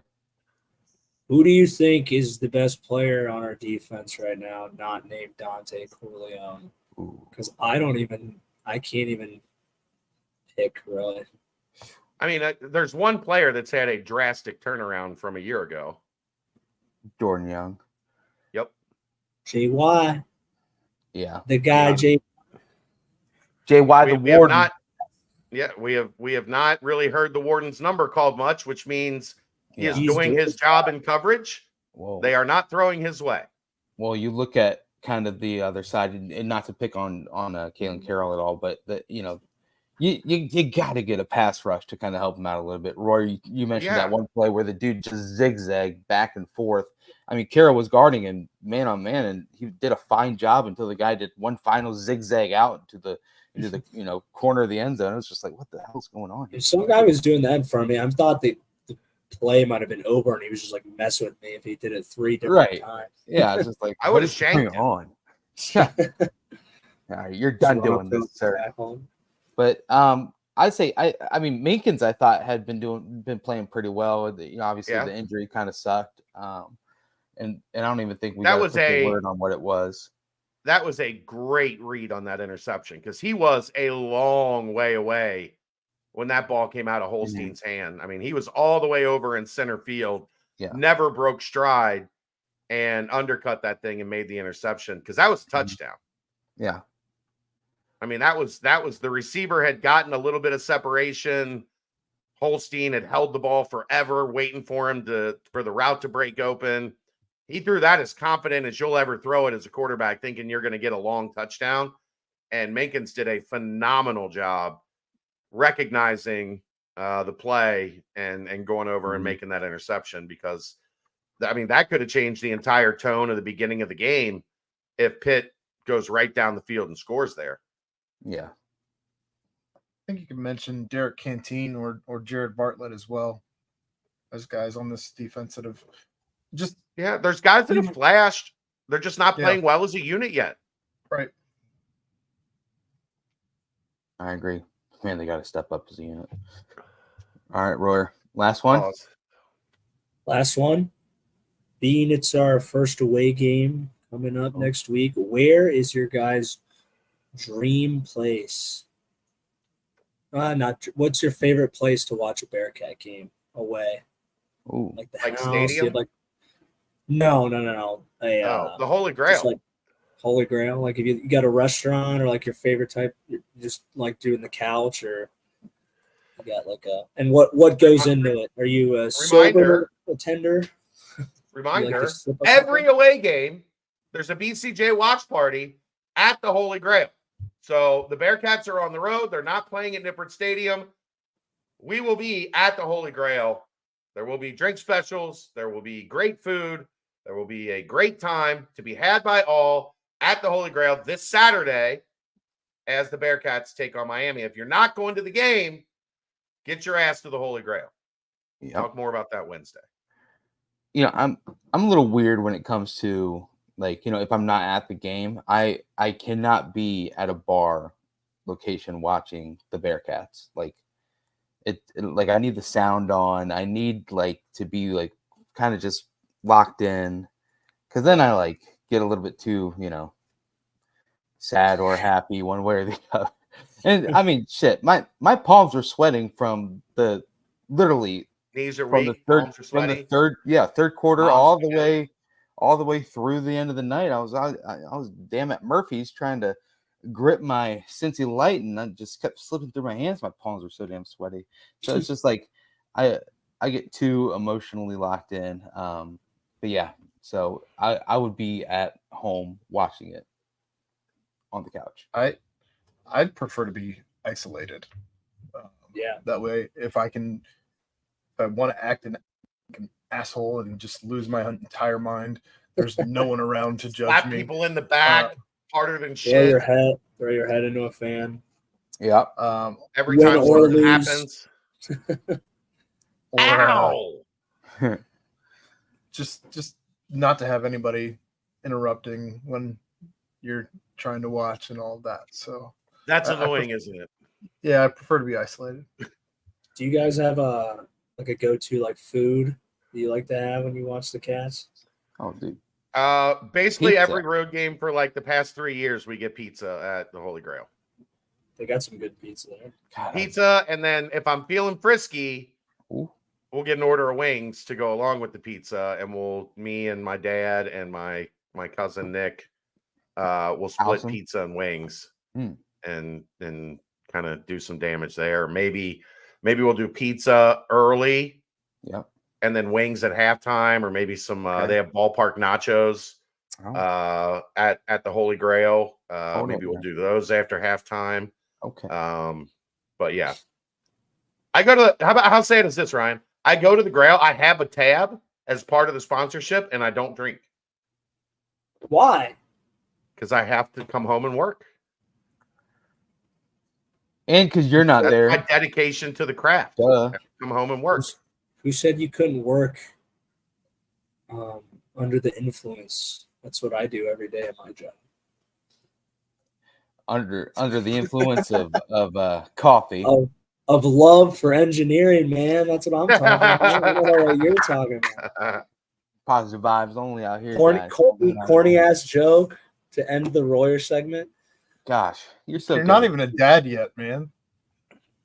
The way that you riff is just incredible, Ryan. It truly is. Isn't it like your favorite part of the show, Brent, or something? It's literally my favorite part of my week, every single week. So What did you do for like 180 episodes before we did Riffing with Royer? I Just would Saturn. log off and be like, oh my gosh. It's like there's something Hopefully it missing. went well. We're missing something. I feel like there's one little segment we could do. I think would really make things work. And we finally figured it out. We finally Geniuses. did. Gosh, some brains. All right, Quick Paper Supply, your local and family-owned restaurant supply company for all your non-food products. They provide mostly disposable restaurant supplies, to-go containers, cups, pizza boxes, to-go bags, can liners, napkins. They've been open since 2009 and are one of the largest minority-owned companies in the city. Call Nick, 513-470-2029, and reference Bearcats for 20% off your first month of purchases. boom. Before we hop in the mailbag, real quick, Chad, I've been trying to figure out exactly how to say this guy's name. Halvin Zealot, is that what we're rolling with? Halvine Zealot, I think, is the way it goes. Halvine Zealot, the French big man that Chad has been. I'll ask him tomorrow. BCJ. Okay, very We'll cool. we'll have plenty of time to get to know him. Yes, absolutely. I'm told. Yeah. Well, his English is good. He's not fluent yet, but he does speak English, so there won't be a language barrier that they will be working through this year. And I think measured in right at 6'10", 225 pounds. Okay. Big boy. Wow. Yeah. A lot of the international big men. Podcast. A lot of the international big men are rail thin. He appears to have at least, some decent size to him. Okay. As he enters the program. 230s. 230 is pretty good size for a big fella. Yeah. Yeah. So you'll hear more about him tomorrow. I think you said that I obviously can defend 2 through 5 is what you're saying, and 3 through 5. 2 through if 5. Yeah. It was big wing or type thing. Yeah. Yeah. And then of course on top of that, it'll be kind of a veteran, not veteran, but like he's played a lot of basketball at a high level in the FIBA U20. He was a captain on the U20 Eurobasket FIBA championship team. Yep. So hey, and get a year to develop, get a year with Mike, get a year to kind of transition into the vibes of the college game, and hey, see what happens. I think I don't see anything wrong at all with adding him, especially he'll be able to benefit the team this season as well, especially during practice and preparation for games and things like that. One other thing, Jalen Reese official visit this past weekend. I mean, anything else to add on that front? No, I mean, from all accounts, it sounds like the visit went well. I mean, you're gonna have to get through these visits and figure out where everything's at The family does, as we've talked about, the family has a lot of ties to Cincinnati. The Reese family that has been big in politics in Cincinnati for decades. That's Alicia Reese is his aunt. His grandpa was on city council and heavily involved in politics in Greater Cincinnati, so there is a familiarity with the city. Is Pokey like an uncle or something?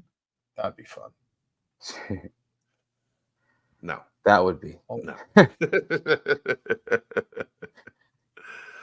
No, I don't believe there's any relation there. I think Pokey is Reese and Reese is Reece, right? I think you're right. Touche. Pokey's the man. Gosh, what a blast from the past right there, Aaron.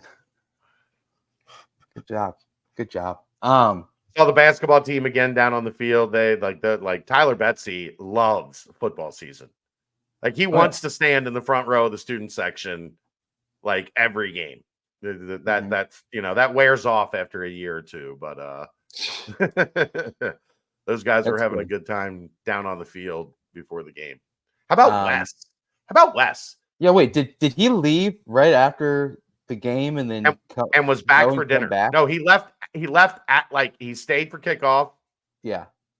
Got on a jet, went to North Carolina, got recognized as part of the 05 national championship team, got back on a jet, and was at dinner with Jalen Reese's mom and dad that evening. Unbelievable. That's an animal. Oh, yeah. That is Wes Miller. Jet got setter. Me fired up. Oh, a little jet setter. Join the club, right, Aaron? Join the club. He said there's no way he could miss. I mean, they're honoring your national championship team. You gotta make it for that somehow, some way. And he managed to find a way to handle his obligations before the game, and then make it back for dinner after. So kudos to Wes for that. Talk about a guy who handles his business, man. He stands on business, as the kids would say. Stands on business. Yeah, $1, baby. So one final thing, when it comes to obviously you mentioned it on other shows, but the first time mentioned on the BBP is the Ohio State exhibition game, charity exhibition game, coming up on the 18th, I believe, would be that Friday. Day after my birthday, October 18th. Boom. There we go, at Fifth Third Arena. And that will be open. Obviously, you're gonna have to buy tickets. I imagine those will be released when that comes. Yeah. When they release the date, there'll be tickets and all that good stuff coming soon. But that is fun. Get super secret. Exactly. No. Will be not even secret. Forget super secret, Aaron. Not even secret. No, secret all the way out there. All the way out. But yeah, so that'll be exciting. Obviously, get a look at the team before the season. There will be, which will be awesome. There will be a super secret scrimmage that'll be after the Ohio State game. Okay, continue. That'll maybe be a chance to avenge what happened on Saturday, if you catch my drift. Oh, okay. I do catch it. Are you picking up what I'm throwing down? I'm ooping your alley. I just hope they eat shit. Yeah. By the way, how about that scuffle at the end? Royer, did you see that at all? Were you watching it on TV? I saw that on Twitter. I couldn't believe that they took that shit so personal. Like literally the game's over. They all ran over there and they were just hounding the student section. But I loved that. I love the ball boys staying after him. Yeah, that ball boy was relentless. I was like, wow. I'm surprised shit didn't go down though. I'm surprised like the Australian rules football players stepped in and everybody was like, we should. Well, we're not good. Only Mason, but you saw Max come in too. Max was I was like, all right.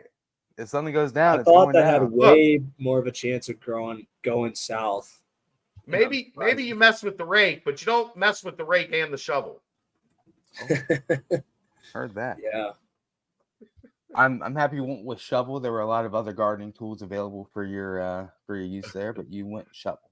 Very good. I thought about but the other it wouldn't. Moving on. Moving on. Let's open that mailbag, Aaron. All right, here we go. Starting off in the football portion of the mailbag, which is where the majority of the mailbag questions are today.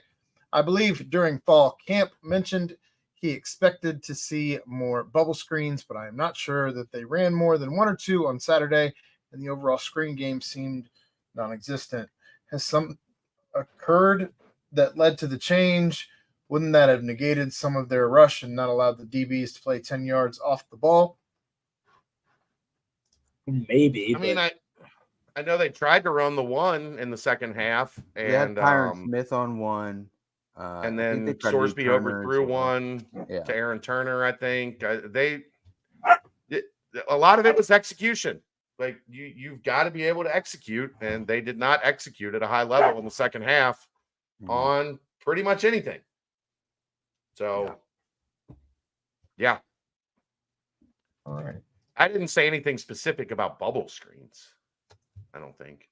I think Just- it's like like Getting the- jailbreak screens more so. Well, we I were think talking about Marty. Kelly was talking about. Yeah, exactly.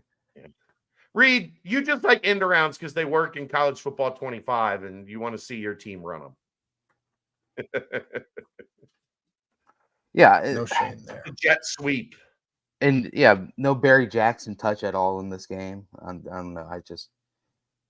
Who knows? Whatever. Let's sprinkle that in. Well done. If Fickle takes the Notre Dame job after UC's playoff run year, does Freeman take the UC job if offered? Yes. Oh, yes. You think he would stay at Notre Dame as a coordinator if he had a Yeah. chance to be a head coach at Cincinnati? I've had That's a couple people ask me this question. What are we doing? Of course he would have taken the UC job if he wasn't going to be a head coach. Yeah, absolutely he would have taken the UC job. You loved Cincy, too. Notre Dame wasn't going to pay him more as a coordinator. Then UC was going to pay him as a head coach. Yeah. Correct. Come on. All right. That has to be like a fan thing that has been circled around that like Freeman would have stayed at Notre Dame as a DC with Vic. No, he would absolutely would have taken the UC job. I can tell you behind the scenes when the Michigan State stuff was going on, and there was a very real chance that Luke was leaving, Freeman was doing every bit of positioning that he could to be the next head coach at Cincinnati. Like he absolutely wanted to be right. It'd be a waste of time not to. Of course you're jockeying for that.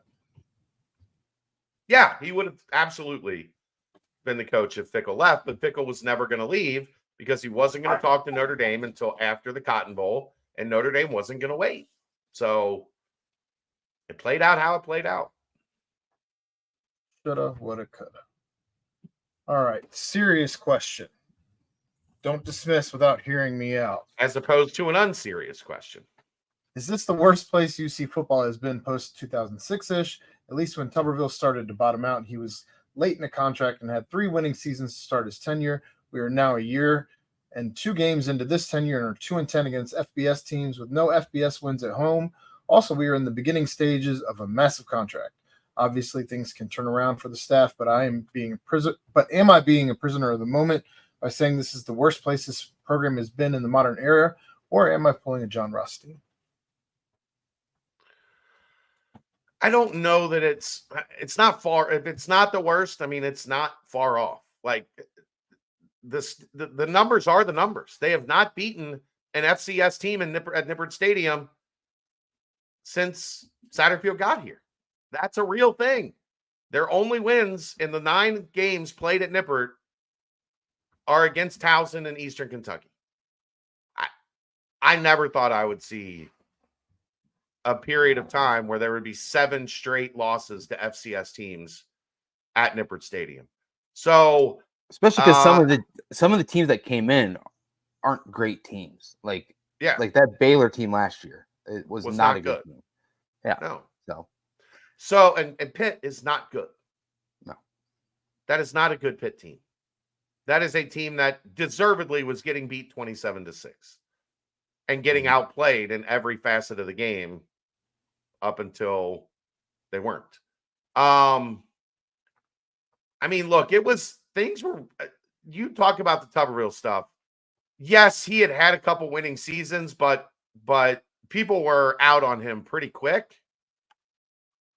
And that last season was miserable. And Luke's first season was miserable. They should have went 1-11, and this is not revisionist history. There weren't a whole lot of people on the Luke Fickell bandwagon going into 2018. And what did he do? I get asked this a lot. How do we keep the fans off our back? How do we strum up fan interest? How do we get this thing turned around? Win. That's it. That's the only thing. All the other stuff is ancillary to winning, to having momentum in a positive direction, especially when you're playing at home. The part that blows my mind about the 7 losses, that place has been full for all 7 of them. And the crowds have been great. And you're still not getting across the finish line. I don't think the next home game will be like what that it's Houston been. game is going to be really interesting.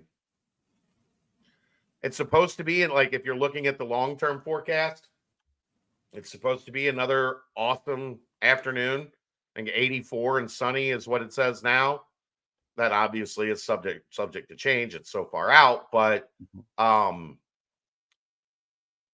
yeah, if it's not the worst spot that they've been in, it's real close.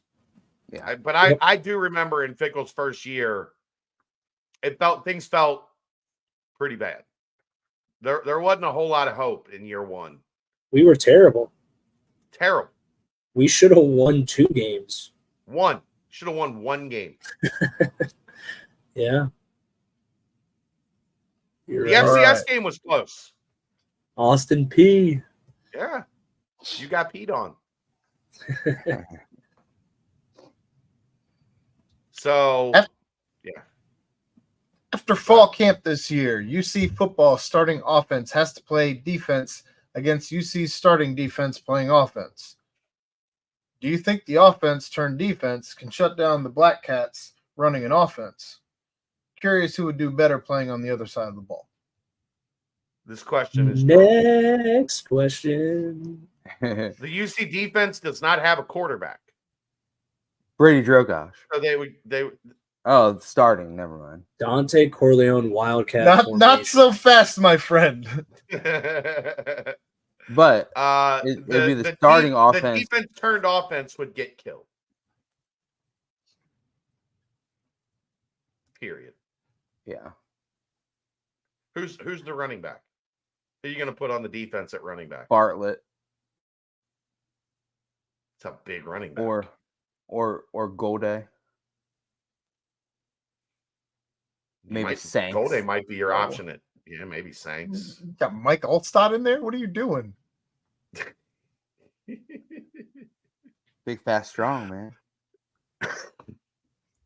Goodness. All right. Temple got kicked out with Crypt Keeper because they had like 400 people per game at the games. That's why they got kicked out of the Big East. Chad, I just remembered probably the embarrassing moment of that canceling the UCF or the USF Oh game. my God. No, UCF. Yeah. Or UCF. We forfeited. Yeah. You waved the white flag. Well, there was a monsoon, and it was. It could never. Well, no. They we could have finished the game. We chose to not. Right. That was rough. We took our ass whipping, and we are ready to get back to the dorms. I tried to put all the walk-ons. We weren't even allowed to sit in the locker room during the game. So I would sit in the players' lounge, like me, Bolden. Our shoes are full of water. We're losing like 50 to what was it like? I don't even remember. They come in like awful. They're gonna.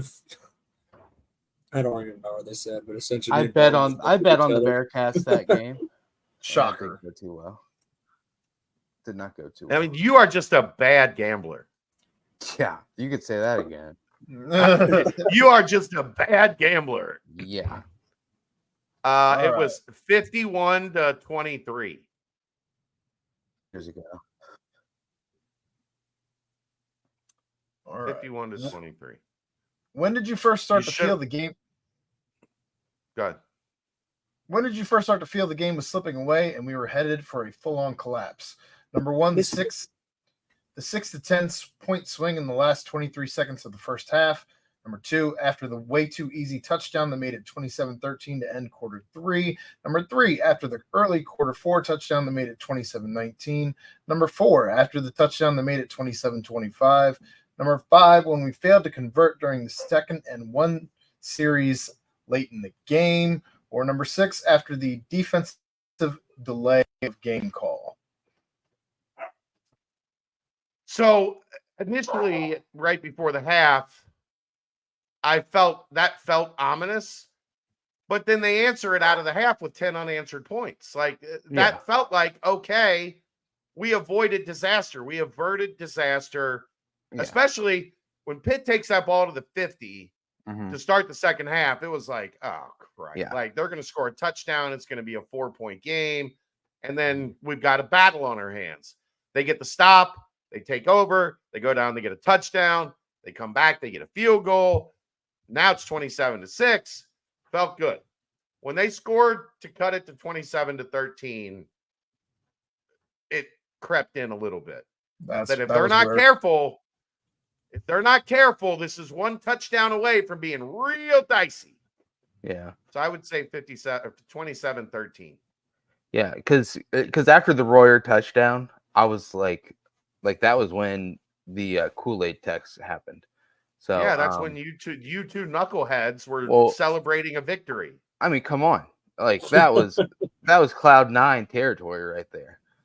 There was no celebration of victory. It was just more celebration of happy vibes. That's all it was. So for me, the feel, I would say when the trick play went awry, and so not even one that he has listed, just kind of when that first offensive drive was halted and we had to punt away in the start of the fourth quarter, then I was kind of like, all right, we saw this song and dance before last year and we were able to hold on. So I think that's when it kind of crept in for me. All right.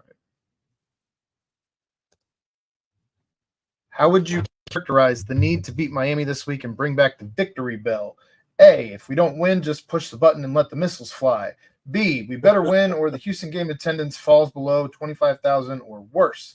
C, a loss would make it nearly impossible for this staff to recover any support from the fan base. D, a loss and Bearcat Journal shuts down and Chad moves to Athens to live with Aaron. E, a loss. There's no room at the end. E, a loss could potentially begin to impact recruiting in a very negative way. F, a loss and Wes Miller becomes the first basketball and football head coach at the same school since Fog Allen at Kansas in 1920.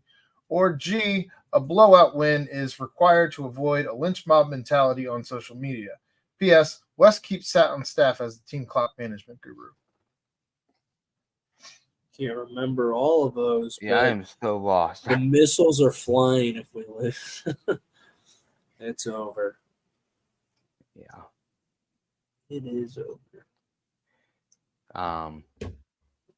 Yeah, I just Armageddon if we lose.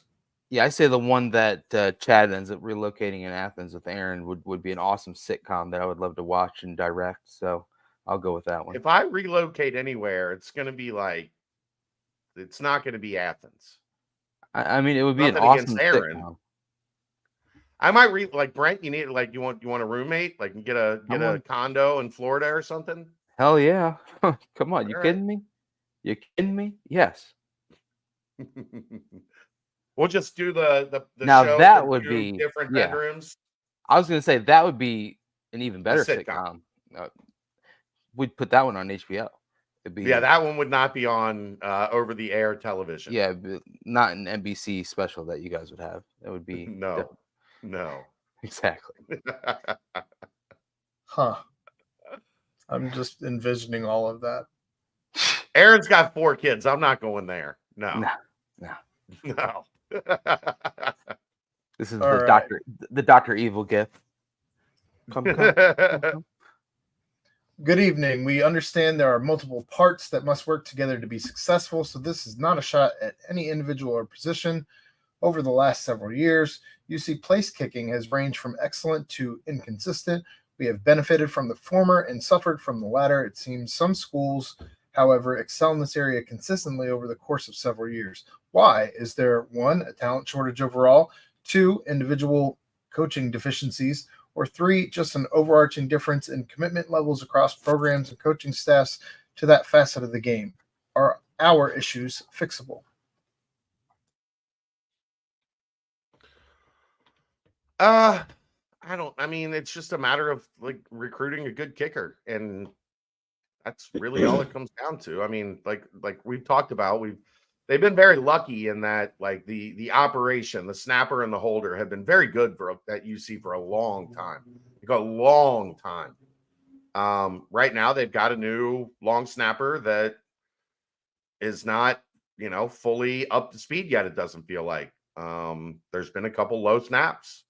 And when you have a new holder and a long snapper that are working together for the first time, some of that stuff takes a little bit of time. And Carter Brown is a really good college kicker, but he's not a perfect college kicker.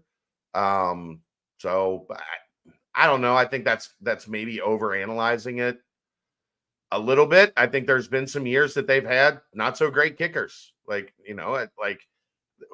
was one kicker that just lost his confidence.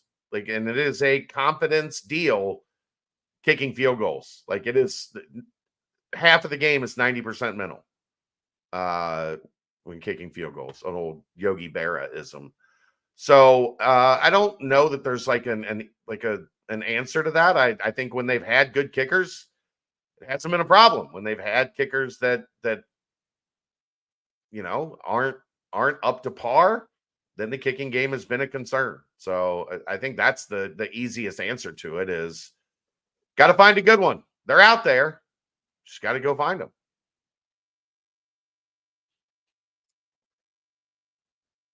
Yeah.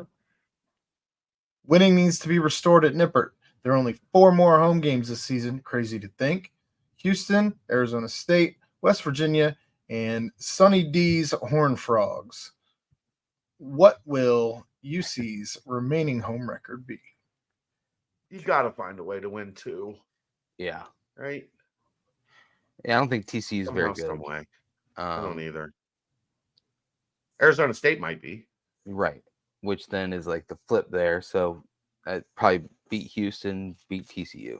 I mean, West Virginia, they looked beatable against Penn State. They run the shit out of the ball, though. Yeah, true.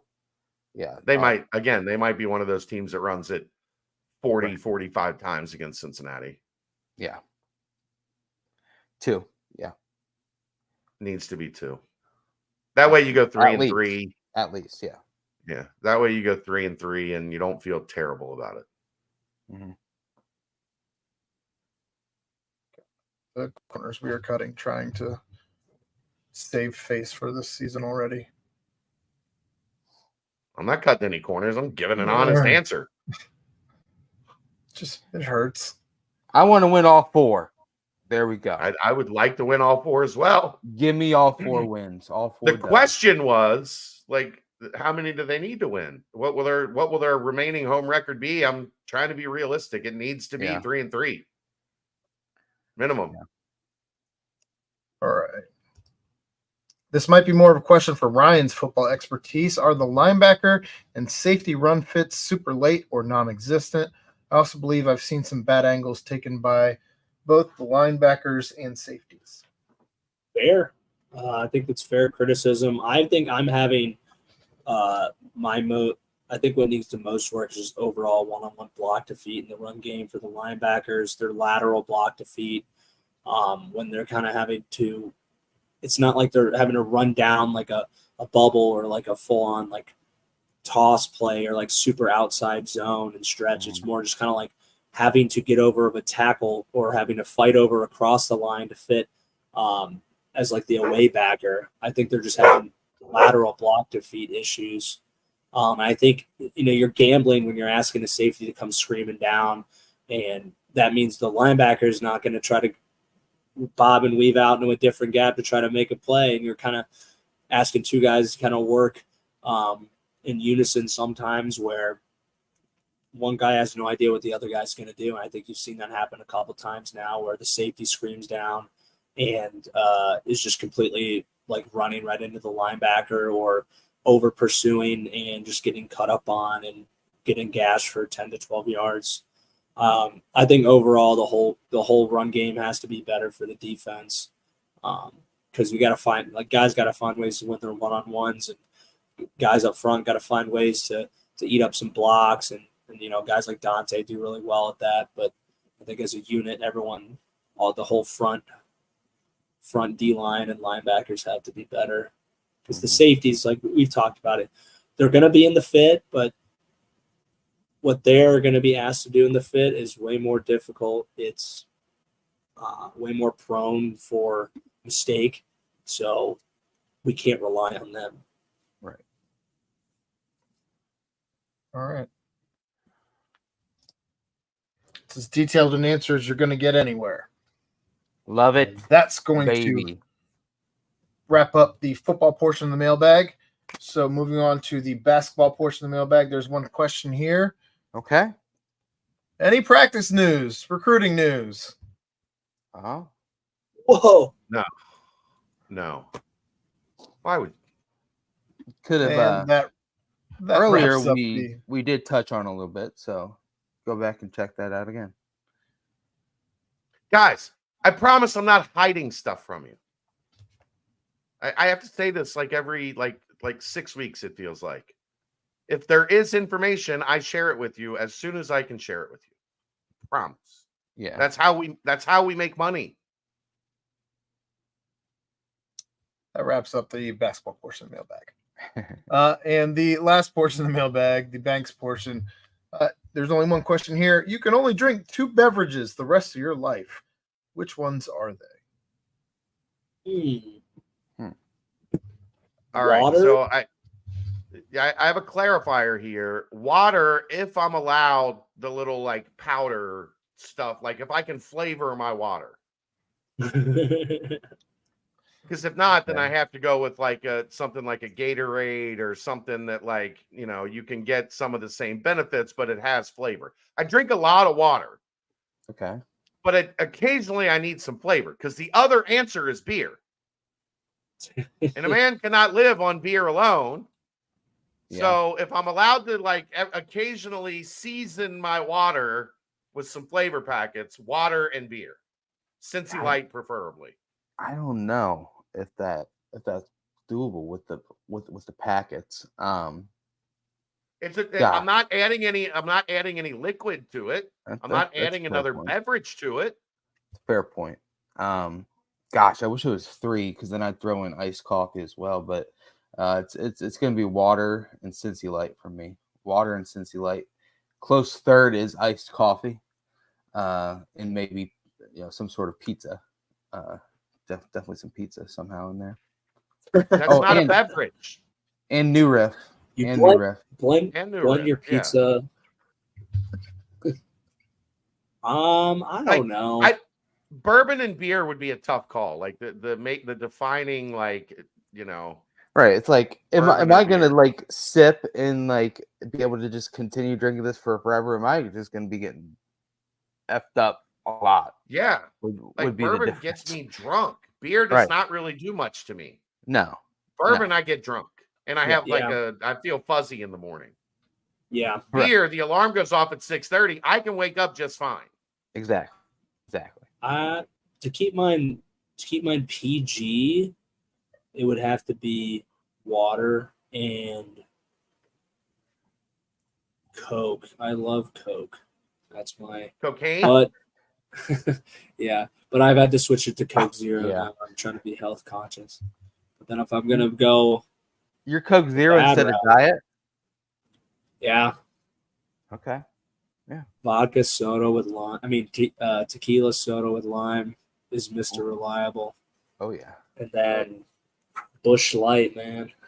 So Get me on that Bush picking, Light. you're picking 4 different drinks. I love it. Smart. Yeah. There we go. I'm gonna say Gatorade Zero Blue, the dark one, not the light one. Cool one. Can you just say Gatorade? Like that way you can mix the flavors. Like, does it have to be a certain flavor of Gatorade? Yeah, I don't want any of that purple shit. Get out of here. Well, I'm just saying, like, if you're talking about for the rest of your life, like 15 years from now, you might be like, I would like a different flavor of Gatorade to drink tomorrow. Yeah. True. You know what I mean? I'm honoring the question. Well, but the question's vague. It doesn't say like only one flavor of Gatorade for the rest. Like that's it. You get to pick 2 one bellies flavor. for the rest of your life. Gatorade is a beverage, or is Gatorade a brand, and then the flavor is the beverage? I went with a very specific flavor because that's the one I like. And then I would also, I think Cincy Light would be the best way to go. There we go. Making the fans. I mean, the only reason I say that, Aaron, is that flavor didn't exist like when Gatorade started. So, like, at some when I was point, a kid. Right. So, at some point, you had a favorite Gatorade flavor, and then it changed to a different Gatorade flavor that was new that you had never experienced before, and you switched to that. Yeah. If you only pick that one, I've switched several times over the course of my life. Sure. I know. That's what I'm getting at. Does Gatorade count as a beverage, or does it have to be the specific flavor that you pick? It's like that one commercial back in my day. They called it Gatorade. You remember that commercial? It was a good one. Right. Yeah. I'm just clarifying the question. Like that change. If I'm allowed to pick any flavor of Gatorade, I might go with Gatorade over water because if I can't pour the packets in, I want to occasionally, like at practice, sometimes I go fruit punch. Sometimes I go what's the light blue Glacier Freeze. Glacier Freeze. Sometimes I go the berry. Sometimes they have the wild berry in there that's pretty good. I like orange. So I might pick Gatorade if I was allowed the full palette of Gatorade just to mix it up from time to time. Okay. Yeah. Brent? There you go. Yeah. Iced coffee and pizza and you don't drink pizza. He might. Amen. Put that in a blender. He might. Gotta have some of that on deck, man. Come on now. You know how life is.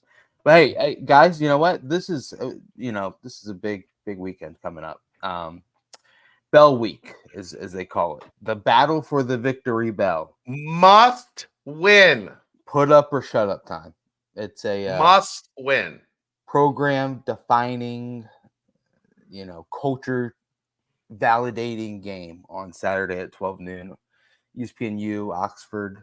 The last trip to Miami probably ever, I would imagine. Yeah. So I can't imagine another one. Right. So you know what? Go out, win. Rough vibes right now around the program. So it's a big one on Saturday, 12 noon. Anything else from you guys? Get us out of here, Brent. Oh. Well, Z, the Halvine Zealot, we did talk about him earlier, so you can go back and check out the pad. But yeah, you know what, guys? It's a big game on Saturday. Big shout out, of course, to our guy, Danco Jover at Danco Transmission Auto Care. Shouts, of course, to Quick Paper Supply. And shouts to New Riff. They sponsor my favorite part of every week when the Text with Royer turn into a segment called Riffin' with Royer. Such a great time. But for the guys, the pals, the squad. Happy 200. Happy 200, guys. We made it to 200 more. To 200 more. But for the guys, the pals, the squad, Aaron Smith, Chad Brendel, Ryan Royer. I am Brent Young. Get another fantastic BBP presented by BearcatJournal.com. See ya.